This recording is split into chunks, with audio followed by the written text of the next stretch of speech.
Where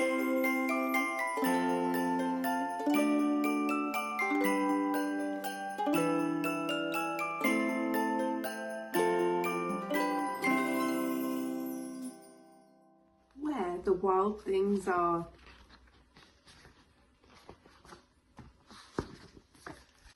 The night Max wore his wolf suit and made mischief of one kind and another, his mother called him Wild Thing, and Max said, "I'll eat you up." So he was sent to bed without eating anything.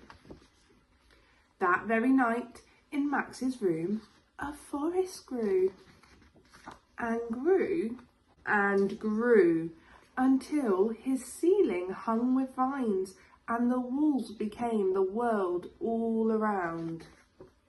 And an ocean tumbled by with a private boat for Max, and he sailed off through night and day and in and out of weeks and almost over a year to where the wild things are.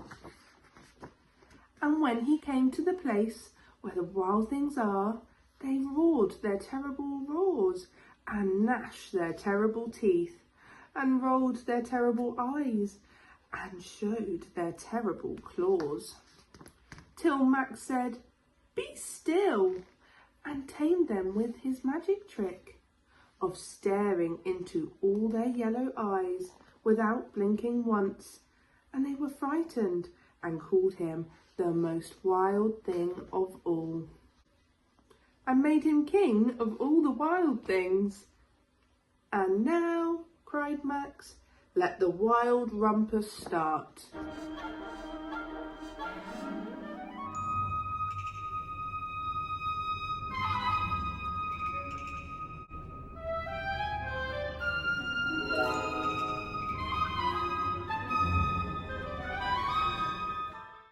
"Now stop," Max said, and sent the wild things off to bed without their supper. And Max, the king of all wild things, was lonely and wanted to be where someone loved him best of all. Then all around, from far away across the world, he smelled good things to eat. So he gave up being king of where the wild things are.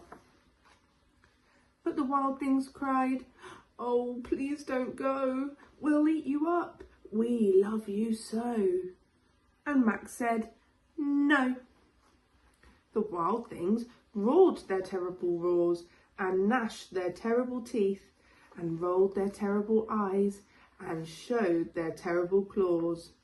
But Max stepped into his private boat and waved goodbye and sailed back over a year and in and out of weeks and through a day and into the night of his very own room, where he found his supper waiting for him, and it was still hot. The end.